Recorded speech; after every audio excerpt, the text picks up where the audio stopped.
Who hurt you? Nathaniel Blackwood's voice was so quiet that Emily Carter almost wished he had raised it, because anger she understood, but gentleness from the Alpha King was far more dangerous to the careful walls around her heart. She stood beside the small medicine cabinet in Silverpine's healer house, one hand gripping a folded towel while the other disappeared instinctively beneath the sleeve of her pale blue dress. Midnight rain tapped softly against the windows, and the fire behind them had burned down to a warm amber glow. Nathaniel had arrived less than 10 minutes earlier carrying a feverish wolf pup wrapped in his own coat, and Emily had been too focused on checking the child's temperature to notice the king watching the way she favored her right arm, until she reached for a jar on the upper shelf. Pain flickered across her face before she could hide it. Nathaniel noticed. Of course he noticed. Men like him survived by noticing everything.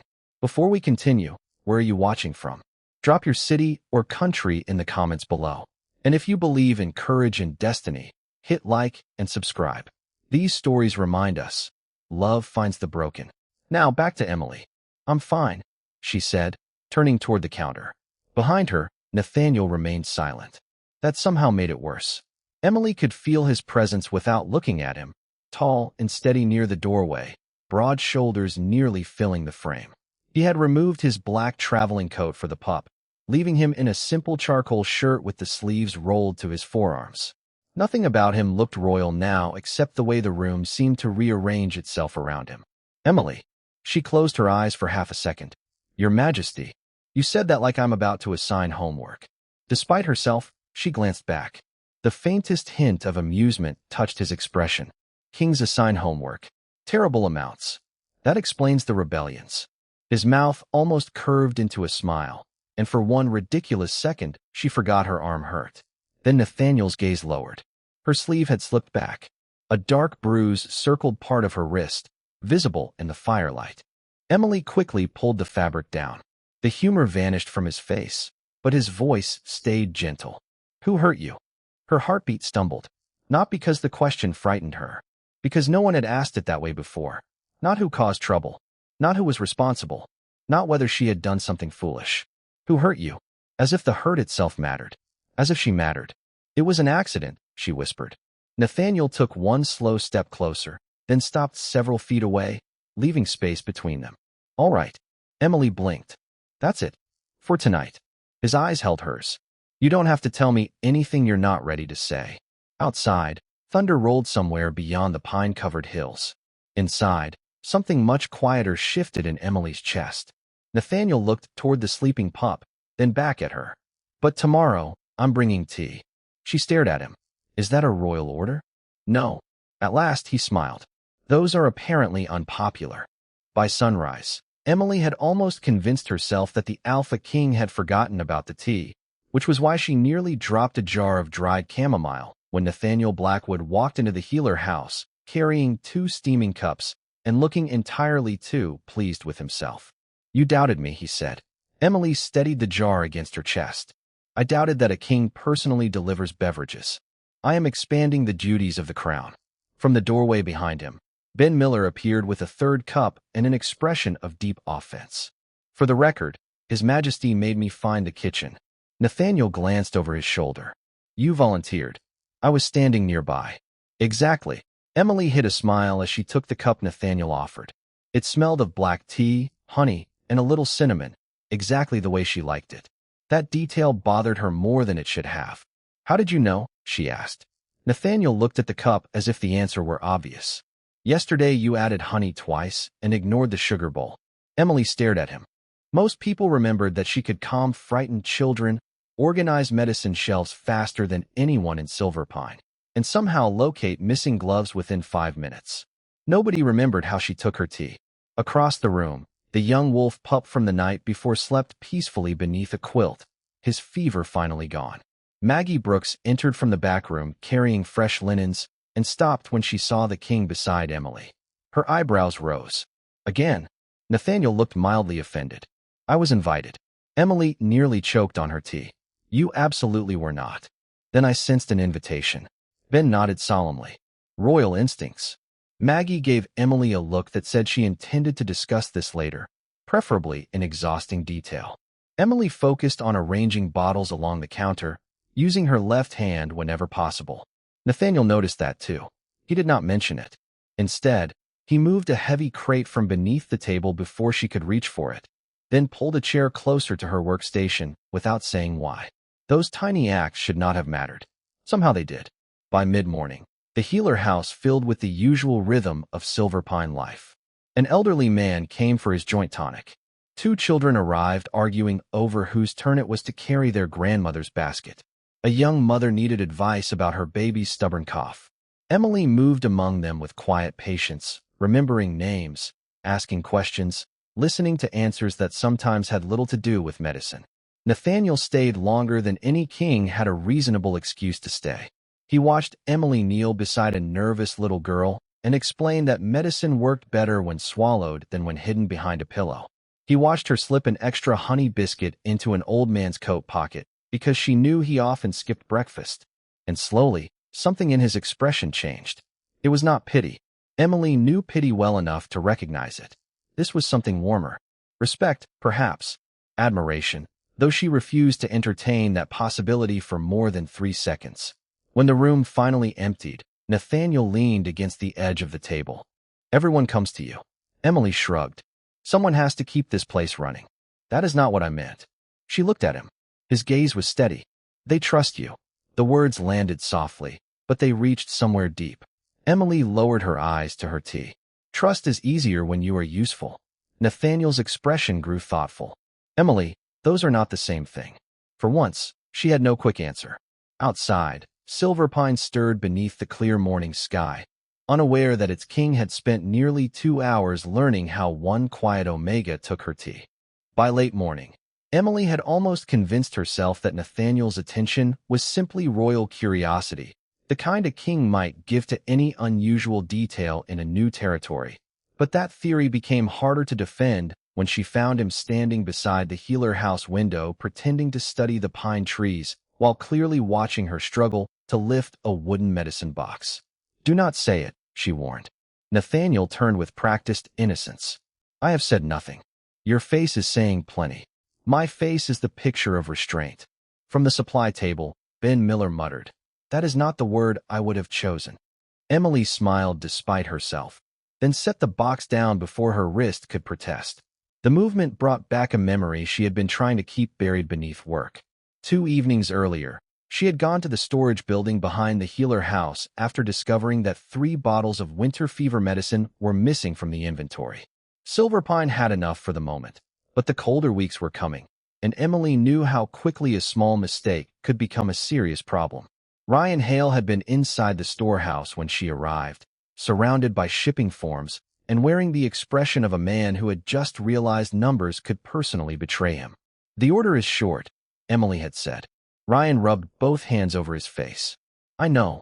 He was a young officer, capable and usually dependable, but pride had always made apologies difficult for him. He admitted that he had entered the wrong quantity on the shipment request and had only discovered the error that afternoon. A replacement order was already coming from the neighboring territory, scheduled to arrive within 2 days. Emily had felt relief first, then frustration. You should have told Maggie. I was going to. When Ryan did not answer, Emily moved toward the door, intending to report the mistake herself, but Ryan stepped quickly around a stack of crates. Emily, please. Give me until tomorrow. In his hurry, he reached for the door at the same moment she did. A storage shelf shifted behind them, and Ryan instinctively pulled her away from it. Emily stumbled sideways and struck her wrist and shoulder against the wooden frame. Nothing terrible happened. No threat followed. Ryan immediately stepped back, pale with alarm. Are you okay? Emily had been shaken more than injured. She could still remember the panic in his eyes when he realized what he had done. I am fine. Then came the words that changed everything. Please do not tell the king. Emily had stared at him. Ryan was not asking because he feared her. He feared Nathaniel, or at least the stories surrounding him. A mistake involving royal medical supplies could end a career. Perhaps worse, if rumor exaggerated it. So Emily made a choice. She told Ryan to correct the order, document the error, and speak to Maggie before the new shipment arrived. He promised he would. Now, standing in the healer house with Nathaniel only a few feet away, Emily wondered whether silence had actually protected anyone. You disappeared for a moment, Nathaniel said softly. Emily looked up. His expression carried no accusation, only concern. Just thinking. Dangerous habit. You seem familiar with it. I am a king. Half my job is thinking, and the other half is listening to Ben complain. Ben placed a hand over his heart. At last, recognition. Emily laughed, and the tension inside her loosened, but only slightly. Nathaniel's eyes dropped briefly toward her covered wrist before returning to her face. He did not ask again. Somehow, his patience made the truth feel closer than pressure ever could. That afternoon, Nathaniel discovered that Emily Carter had a remarkable talent for pretending she did not need help, and Emily discovered that the Alpha King had an equally remarkable talent for helping without making it look like help. It began with a chair. She returned from checking the sleeping wolf pup and found a sturdy wooden chair beside her work table where there had never been one before. Ben, she called. From the hallway came his immediate reply. I deny everything. Nathaniel, standing near the medicine shelves, looked offended. Why does everyone assume I am responsible? Emily folded her arms. Because Ben would have brought a stool with one uneven leg and called it character. That is unfair, Ben said as he entered carrying a stack of papers. I would have called it historically significant. Emily laughed, and Nathaniel watched the tension leave her shoulders for half a second. He had started noticing those moments. The small ones. The way she pressed her lips together when she was trying not to smile. The way she favored her left hand when lifting anything heavier than a kettle. The way she always checked on everyone else before admitting she was tired. He noticed when she reached for a box on the highest shelf and stopped because her shoulder objected. Before she could try again, Nathaniel crossed the room, took the box down, and set it on the counter. I could have done that, she said. I know. Then why did you? Because I was closer. Emily looked at the 6 feet of open floor he had just crossed. You were not. Details. Ben lowered his papers and studied the king. Your Majesty, if you keep accidentally being useful, people may develop expectations. Nathaniel ignored him. By late afternoon, Emily began finding small conveniences everywhere. A kettle already filled. A stack of heavier supply jars moved to waist height. Fresh firewood beside the stove. When she asked Maggie who had done it, the older healer merely smiled. The palace apparently has developed an interest in efficient shelving. Emily knew exactly what that meant. What she did not understand was why it warmed her more than grand gestures ever could have. Nathaniel never hovered. He never ordered her to rest. He never treated her like she was fragile. He simply noticed what hurt and quietly removed one unnecessary difficulty at a time. Near sunset, Emily carried 2 mugs of tea to the front steps of the healer house. Nathaniel was there, watching the last gold light settle over the pine-covered hills. She handed him 1 cup. You forgot something this morning. He looked down at the tea. Did I? You brought mine and Ben's. Ben took mine. From somewhere behind them, Ben shouted. That is an outrageous distortion of events. Nathaniel smiled into his cup. Emily sat beside him, leaving a comfortable foot of space between them. For a while, neither spoke. The evening smelled of pine, rain-damp earth, and wood smoke drifting from nearby chimneys. You do this often, Nathaniel finally said. Do what? Make things easier for everyone and pretend it costs you nothing. Emily looked toward the trees. Someone has to. That is not an answer. It is the one I have. Nathaniel considered her quietly. Then he said, You know, kings are allowed to carry boxes. Emily glanced at him. Is that in the royal handbook? Page 12. Right after mandatory tea delivery? Obviously. She smiled again, softer this time. Nathaniel did not push for more. He simply sat beside her while the evening deepened, and Emily realized that his restraint was becoming harder to dismiss than his power ever had been.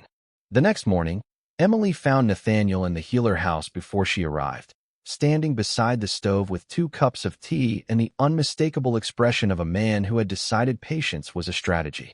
You are early, she said. You are avoiding a conversation, he replied. Emily stopped halfway through removing her coat. Ben, seated at the far table with a stack of reports, slowly lifted his cup. I suddenly feel that my work requires complete silence. Emily gave him a look. Your work has never required silence. Today feels historic. Nathaniel waited until Ben lowered his eyes again, then turned back to her. He did not mention the bruise. He did not demand an explanation. Somehow, That made it harder to hide behind one. Emily walked to the counter and began arranging clean jars that were already perfectly arranged. "You have been very kind," she said. "That sounds dangerous." "I am serious." "So am I." His voice softened. "You do not owe me anything because I brought tea and moved a few boxes." Emily stared at the labels in front of her. "That is not why I have been quiet." Nathaniel said nothing. He simply waited. The silence stretched, but it never felt like pressure. Finally, Emily exhaled. Ryan made a mistake with the winter fever shipment. Nathaniel's expression changed only slightly. "The missing medicine." She nodded. "He entered the wrong quantity. When I found out, I went to the storage building. We argued about whether he should report it immediately. He moved too quickly. I moved at the same time, and I hit my wrist and shoulder against the doorframe." Nathaniel remained very still. "Did he intend to hurt you?" "No." The answer came immediately. "He was careless and scared, but no. The replacement shipment is already coming." "Then why hide it?" Emily looked at him at last. "Because he asked me not to tell you." Something quiet passed through Nathaniel's eyes. "Because he was afraid of me." Emily hesitated. "Yes." Nathaniel glanced toward the window, where morning light spilled across the floorboards. When he spoke again, his voice held no anger, only thought. "And you agreed because you were afraid of what I might do." "I was not afraid for myself. That was not what I asked." Emily swallowed. There it was, the truth she had been circling for days. "I was protecting everyone from what would happen if you became angry." Nathaniel looked at her for a long moment. Bennett stopped pretending to read. Even the room seemed quieter. Emily expected disappointment, perhaps offense. Instead, Nathaniel set his cup down. "Then perhaps I should become someone you do not have to fear when you tell the truth." Emily forgot how to answer. Nathaniel stepped no closer. He did not reach for her. He simply let the words remain between them. "You do not have to protect everyone, Emily." Her voice came softer than she intended. "Someone has to." "No." His gaze held hers, steady and warm. "Someone has to care." "That is different." The distinction struck deeper than she expected. Emily looked down at her hands. "Ryan should still take responsibility." "Yes. But I do not want his life destroyed over one mistake." "Neither do I." She looked up quickly. Nathaniel almost smiled. "You seem surprised." "A little. My reputation is becoming inconvenient." From the table, Ben said, "I have been saying this for years." Nathaniel ignored him. Emily laughed under her breath, and the tightness in her chest finally eased. For the first time since the accident, telling the truth did not feel like setting something loose. It felt like putting something down. Ryan Hale came to the council room before anyone summoned him, which told Emily more about his state of mind than any apology could have. He stood near the long oak table with his hands clasped so tightly in front of him that his knuckles had gone pale, while Nathaniel, Ben, Maggie, and Emily took their places beneath the tall windows overlooking Silverpine. Morning light filled the room, clear and unforgiving. Ryan looked at Emily first. "I should have told Maggie the moment I realized the shipment was wrong." His voice was steady, but only just. "I should not have asked you to keep quiet, and I should have documented what happened in the storage building immediately." Emily watched him carefully. There was shame in his face, but no attempt to excuse himself. "The replacement medicine is due this afternoon," he continued. "I confirmed it twice." Ben lifted one eyebrow. "Growth." Ryan almost smiled, but thought better of it. Nathaniel remained quiet at the head of the table. Emily had expected his presence to make the room colder. Instead, he seemed determined to leave space for the truth to stand on its own. Maggie placed a folder on the table. "I checked the records this morning. The shortage was exactly what Ryan described. No medicine was stolen. No one tried to hide supplies from the pack. It was an ordering error followed by very poor judgment." Ryan nodded. "That is fair." Nathaniel finally spoke. "Emily, what do you want?" The question surprised everyone, including her. She looked at him. "You are asking me? You were the person affected."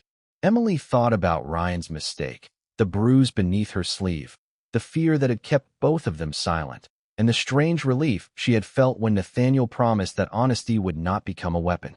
"I want the mistake recorded," she said. "I want future medical orders checked by 2 people instead of 1. And I want staff to be able to report problems without worrying that one error will ruin their lives." Ryan looked up. Emily continued, "But I do not want everyone pretending what happened was acceptable just because it was accidental." The room stayed quiet. Then Ryan nodded once. It was not acceptable. His gaze met hers. I am sorry, Emily. She believed him. That did not erase anything, but it mattered. I accept your apology, she said. And next time, tell the truth before I have to drag it out of you. Ben leaned toward Maggie. I believe that was healer language for do not be an idiot. Maggie whispered back, a remarkably accurate translation. Ryan let out a nervous laugh, and even Emily smiled. Nathaniel did not. Not yet. He was studying her with that same focused expression that always made her feel strangely seen. Then that is what we will do, he said. The policy changes today. Ryan blinked. That quickly, Ben sighed. He enjoys paperwork when it terrifies other paperwork. Nathaniel finally smiled. By noon, the story had already started moving through Silverpine, not as scandal, but as something more unexpected. People learned that Emily had been hurt. They learned she had stayed quiet because she feared the consequences for someone else. And slowly, concern began replacing gossip. An older hunter appeared at the healer house with a basket of apples. A mother left fresh bread on the front step. 2 young guards offered to carry supply crates without being asked. Emily stared at the growing collection near the door. What is happening? Maggie glanced outside, where 3 more pack members were approaching. I think, she said, hiding a smile. Silverpine has discovered that you are allowed to need people too. By 4 in the afternoon, Emily had stopped asking why people kept arriving at the healer house and started asking where she was supposed to put everything. The apples had been joined by 2 loaves of bread, 3 jars of peach preserves, a bundle of firewood, a knitted scarf she definitely did not need until winter, and 1 enormous casserole from Mrs. Patterson, who had announced that emotional distress required cheese. Emily stood in the doorway staring at the growing collection. This is getting out of hand. Maggie carried another basket inside. You spent 6 years making half this pack soup when they were sick. Consider this delayed repayment. I did not make 6 years of soup in 1 afternoon. They are enthusiastic. That became obvious when 2 young guards appeared carrying lumber. We heard the healer house steps creak, one explained. Emily looked down at the perfectly functional steps. They have creaked for 20 years. Exactly, the other said gravely. Unacceptable. Nathaniel arrived moments later with Ben and stopped at the edge of the yard. Nearly 20 pack members were scattered around the healer house. Someone was stacking firewood. Someone else was repainting the weathered window trim. 3 women were debating whether Emily owned enough blankets. A little boy named Tommy stood beside the gate holding a wooden sword and wearing a cooking pot as a helmet. Nathaniel surveyed the scene. What happened? Ben folded his arms. Your Majesty, I believe the pack has mobilized. Tommy marched toward them with great seriousness. We are on revenge duty. Emily closed her eyes. Nathaniel crouched slightly so he could meet the boy's gaze. Revenge duty? Tommy nodded. Miss Emily got hurt, so everybody is helping her until she gets tired of being helped. Ben whispered, a terrifying strategy. Tommy continued. My mom brought pie. Nathaniel glanced toward Emily. Brutal. She fought a smile. Do not encourage them. I would never interfere with a military operation involving baked goods. By sunset, the yard looked less like a revenge campaign and more like an unusually cheerful neighborhood work party. Even Ryan arrived carrying a replacement box of medical supplies, personally checked and signed by 2 officers. He paused when he saw Emily. I thought I should deliver these myself. Emily inspected the paperwork. 2 signatures. And I counted everything 3 times. Growth. Ben called from across the yard. Ryan laughed this time. The sound surprised Emily. So did the absence of tension in her own chest. Nobody had demanded humiliation. Nobody had asked her to stay angry. They simply wanted things to be better than they had been yesterday. When the last orange light settled behind the pine-covered hills, Nathaniel found Emily sitting on the newly reinforced front step with a plate of Mrs. Patterson's casserole balanced on her knees. He sat beside her, leaving the same comfortable foot of space between them. How are you surviving the uprising? He asked. Emily looked over the busy yard. Barely. Someone gave me 12 pounds of potatoes. You may never recover. She smiled, then grew quiet. I thought everyone would be angry. They are. Nathaniel's voice was gentle, just not in the way you expected. Emily watched Tommy chase Ben around the woodpile while declaring him suspicious. This does not feel like revenge. Nathaniel followed her gaze. Maybe revenge was never the part they cared about. She turned toward him. Then what was? His eyes met hers. making sure you knew you mattered. For a moment, Emily forgot the laughter around them, the scent of fresh bread, even the ache in her wrist. Nathaniel had not touched her. He had not claimed anything from her. Yet somehow, sitting beside him in the fading light, she had never felt less alone. The next morning, Silverpine gathered beneath the tall pines beside the council hall, and Emily immediately regretted letting Ben describe the meeting as small. Nearly the entire pack had arrived. Families stood beside healers, guards beside shopkeepers, elders beside children who were clearly more interested in the breakfast pastries than royal policy. Emily stopped at the edge of the crowd. This is small. Ben glanced around. By kingdom standards, absolutely. Nathaniel stood near the council steps in a dark coat, calm and composed. But when he saw Emily, his expression softened in a way that made the noise around her fade for half a heartbeat. He did not call her forward. He simply waited until she chose to walk closer. That mattered. When the crowd settled, Nathaniel spoke without raising his voice. Yesterday, Silverpine learned about a mistake in its medical supply system. The mistake was corrected. The person responsible accepted accountability. That part is finished. Ryan stood several yards away beside Maggie, looking nervous but not ashamed. Emily was grateful for that. Nathaniel continued. What is not finished is the reason two good people believed silence was safer than honesty. The crowd grew still. Emily felt every eye turn toward the steps, but Nathaniel did not look at Ryan. He looked at her. Emily Carter belongs to no one. A murmur passed through the pack. Nathaniel's tone remained steady. She is not valuable because she is useful. She is not worthy because she heals your children, remembers your medicines, or brings soup when you are sick. Her dignity is not something she earns by taking care of everyone else. Emily's breath caught. No one had ever said it so plainly. Nathaniel turned toward the crowd again. And anyone who believes her kindness makes her easy to silence has misunderstood both her and this kingdom. The words carried no threat. They did not need one. Maggie reached for Emily's hand and squeezed it gently. Nathaniel then announced a new reporting policy. Every healer, assistant, Omega, guard, and worker would be allowed to report safety concerns directly through two independent channels. No single officer could bury a mistake. No employee would lose a position for reporting an error in good faith. Ben lifted a folder. There are forms. A collective groan moved through the crowd. Nathaniel looked almost amused. Justice as paperwork. Tommy, still wearing yesterday's cooking pot as a helmet, shouted, "That is boring revenge." Laughter broke across the gathering. Even Nathaniel smiled. Most responsible government is. Emily covered her mouth to hide her own laugh. The tension dissolved, leaving something warmer behind. People began talking quietly among themselves, and Emily realized the pack was not looking at her with pity. They were looking at her as if something had shifted. Not her status, their understanding. Ryan approached after the meeting. "Thank you for not asking him to remove me." Emily shook her head. "Keeping you responsible is more useful than making you disappear. Maggie already gave me 3 new inventory checklists. Then perhaps disappearance would have been kinder." Ryan laughed. A few feet away, Nathaniel watched them with quiet approval. When Emily walked toward him, he held out a cup of tea. "Honey, no sugar," he said. She accepted it. "You remembered. I noticed things. I have noticed." For a moment, they stood together beneath the morning light, surrounded by Silverpine, returning to ordinary life. Emily looked at the new policy folder beneath Ben's arm, then at Nathaniel. "You changed the system. You showed me where it was failing." She lowered her gaze to the warm cup between her hands.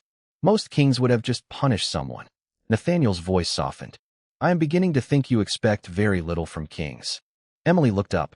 "You are improving the average."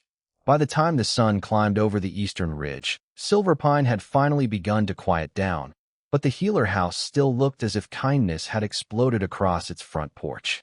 Emily stood beneath the awning with her tea warming both hands, looking at the stacked firewood, the repaired steps, the baskets of food, and the ridiculous 12-pound sack of potatoes someone had left beside the door.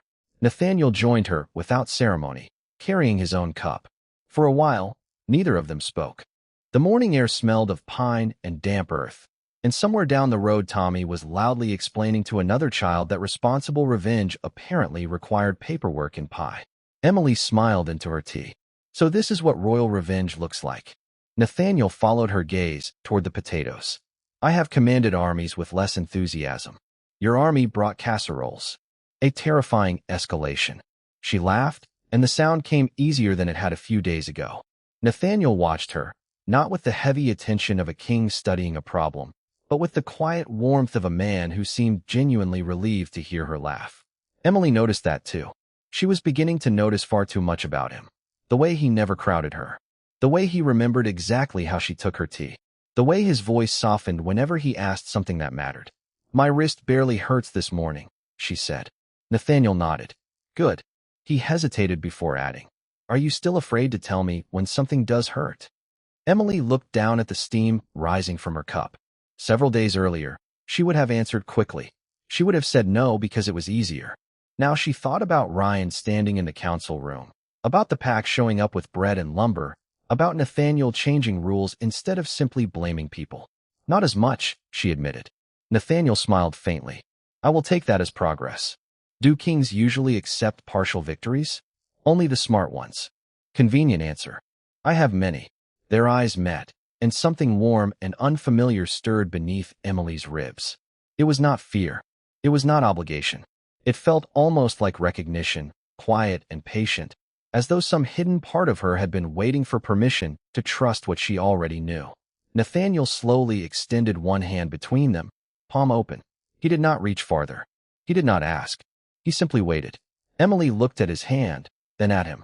That small space between them suddenly felt more important than any grand declaration could have been. She set her tea aside and placed her hand in his. Warmth moved through her fingers, gentle but unmistakable. Somewhere deep inside, her wolf stirred with a soft awareness she had never felt before. Nathaniel's breath caught, but he did not tighten his grip. You felt that, Emily whispered. Yes. What was it? His expression softened. Something we do not have to name today. Relief and disappointment tangled together so sweetly that Emily almost laughed.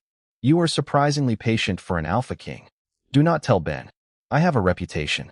As if summoned by the insult, Ben appeared in the doorway carrying another basket. Too late. Emily laughed again, still holding Nathaniel's hand. Beyond them, Silverpine returned to ordinary life beneath the morning sun, but nothing felt quite ordinary anymore. No one had taken revenge with cruelty. No one had needed fear to prove loyalty. Instead, an entire pack had chosen to show up, fix what was broken, and remind one woman that kindness did not mean carrying everything alone. Emily looked at Nathaniel, and for the first time, she did not wonder whether she deserved to be protected. She wondered what it might feel like to walk beside someone who understood that love was never supposed to make her smaller.